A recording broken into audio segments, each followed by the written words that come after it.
Okey, alhamdulillah, begitulah tadi komen daripada juri kita sebentar tadi, Khairul. Betul. Dan okey, untuk meneruskan lagi finalis kita seterusnya, kita buat undian dululah. Baiklah, saya cabut undian seterusnya, pegang. Ya. Yeah. Okey, baiklah. Ya, okey. Okey. Siapa yang kena? Baiklah, untuk seterusnya kita bagi tazkirah sempena Maulidur Rasul, kita persilakan pendakwa muda Farahin.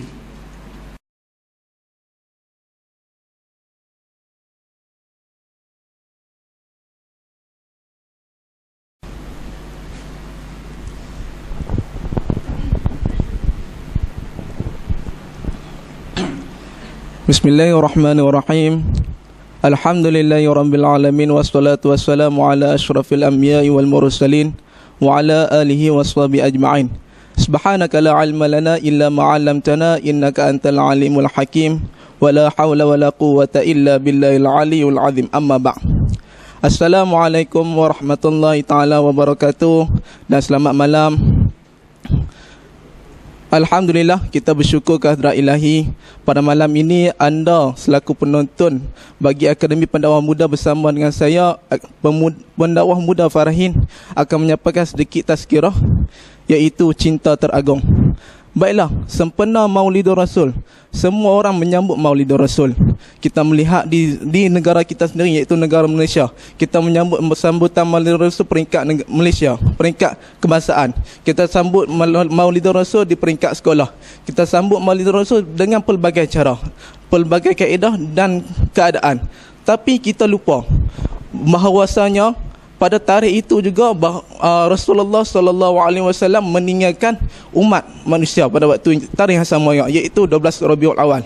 Baiklah, seperti mana sahabat-sahabat semua menceritakan mengenai kisah kehidupan Rasulullah, tapi kita lupa bagaimana berlakunya saat-saat kewafatan Rasulullah sallallahu alaihi wasallam.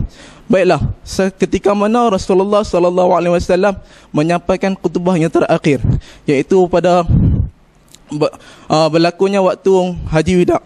Rasulullah mengatakan bahawa hari ini telah sempurnalah Islam itu sebagai agamamu. Lalu berlaku dua keadaan sahabat Rasulullah yang paling rapat, iaitu Sayyidina Abu Bakar dan Sayyidina Umar. Kedua-duanya menangis. Lalu sahabat lain bertanya, mengapa mereka berdua ni menangis? Lalu bertanya kepada Sayyidina Umar. Lalu Sayyidina Umar mengatakan bahawa aku menangis sebab apa? Islam telah sempurna pada saat ini. Itu menggambarkan bahawa Umar begitu gembira sebab Islam itu sempurna. Lalu bertanya kepada Abu Bakar, kenapa engkau menangis? Wahai Abu Bakar, aku merasakan bahawa saat-saat kewafatan Rasulullah akan tiba.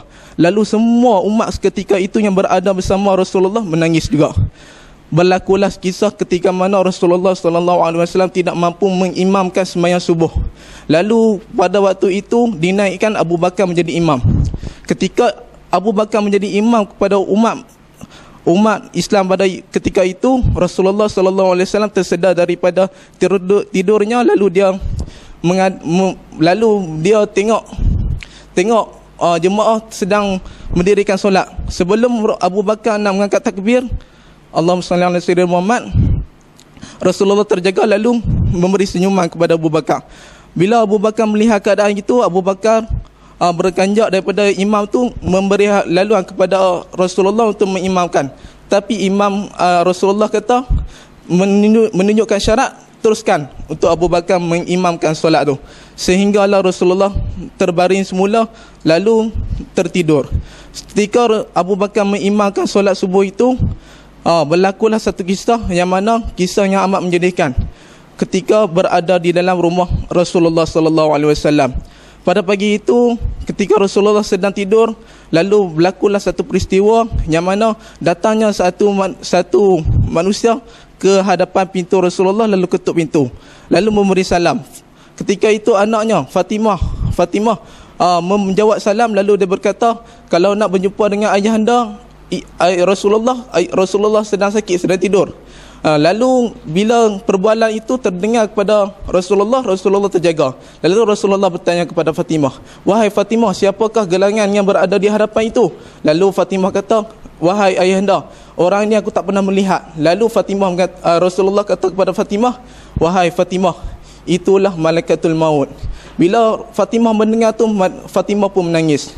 Lalu malaikat maut pun nak mencabut nyawa. Lalu ketika saat-saat genting itu, Rasulullah bertanya kepada malaikat maut, di manakah Jibril sahabatku? Adakah Jibril tak sanggup menanti, tak sanggup berada bersama-sama saat-saat aku menghembuskan nafas? Lalu malaikat maut dikata kepada Rasulullah, dia kata Jibril tak sanggup melihat roh Rasulullah sallallahu alaihi wasallam direnyuk. Okey, selepas pada itu sahabat penonton semua, kita lihat bahawa berlakunya saat-saat ditarik nyawa Rasulullah. Begitu pedih sekali Rasulullah ditarik sehinggalah ke halkum. Lalu Rasulullah sebut 3 perkara, iaitu ummati, ummati, ummati. Itu menunjukkan bahawa sahabat-sahabat semua, bahawasanya Rasulullah begitu sayang kepada kita. Namun adakah kita sayang kepada Rasulullah? Tepuk dada, tanya selera. Wallahu ta'ala alam. Assalamualaikum warahmatullahi wabarakatuh. Okey, Alhamdulillah, tadi kita telah mendengar tazkirah ringkas daripada pendakwah muda Farahin, Khairul. Ya, jadi kita tak nak lengahkan masa, kita jemput terus juri untuk memberikan sedikit komen. Silakan. Assalamualaikum pendakwah muda Farahin. Alhamdulillah, semangat nampak berceramah malam ni sehingga nampak daya berpeluh, tanda bersemangat. Orang kata kalau berpeluh maksudnya mati dalam keadaan iman. Maksudnya kalau Farahin berceramah peluh maksudnya penuh dengan keimanan rasanya ya. Baik, satu pepatah Melayu katakan tidak akan lari gunung dikejar. Jadi tak perlu dikejar-kejar.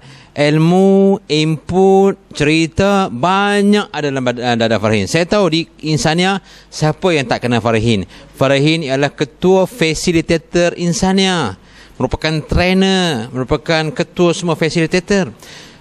Farahin mempunyai bakat yang mendalam dan sudut untuk membentuk pelajar-pelajar adik-adik di sekolah menengah. Cumanya apa yang nak diubah pada malam ini dan seterusnya pada episod seterusnya ialah bagaimana Farahin mengadaptasikan ilmu itu dan kaedah penyampaian berkesan. Cerita tentang kewafatan baginda sallallahu alaihi wasallam cukup menyedihkan. Kalau Farahin boleh membawa dengan satu penghayatan supaya mereka menghayati saat-saat kehilangan orang yang paling agung, betapa sedihnya Nabi, berapa sedihnya seluruh binatang, makhluk-makhluk dan cakra alam. Tetapi kegagalan kita membawa intonasi sedih itu, cerita tu sedih dah, tapi tak nampak sedih. Sebab terkejar-kejar, nak habiskan cerita. Cerita tak perlu habis, kita ambil sekat saya cukup dah. Tapi intonasi kita bawakan, kita mainkan feeling. Bayangkan sahabat-sahabat sekalian, ketika itu Rasulullah sallallahu alaihi wasallam. Jadi dia ada naik turun. Tapi kalau Farahin masih dalam satu staging yang sama, jadi kita seolah kita membaca satu kisah. Jadi Farahin kena bijak dalam menentukan intonasi. Kalau intonasi itu nampak kisah Nabi itu memang sedih, Farahin. Kalau kita boleh mengadaptasikan dengan satu keadaan yang sedih, orang boleh menangis. Bila orang menangis bermaksud dakwah kita berkesan. Bila berkesan maksudnya kita telah berjaya. Bila berjaya maksudnya kita telah belajar daripada apa yang kita ambil daripada madrasah ini. Oleh itu saya minta kawalkan pernafasan. Pernafasan kena kawal. Kalau tak kawal pernafasan, kita nak cerita banyak, tapi dia nak pi tak boleh, akhirnya tergagap, tersilap, kan, tercakap benda lain. Jadi kena kawal pernafasan dengan baik. Kemudian mata saya tengok kurang fokus pada kamera. Sebab masa mata kita tengok benda lain, maksudnya seolah-olah Farahin sedang mencari isi baru, mencari next cerita ni apa ya, next ni apa ya. Jadi nampak mata, kalau kita dalam siaran TV, kalau kita dah mata kita lari pada kamera, bermaksud orang tahu Farahin tak tengok orang.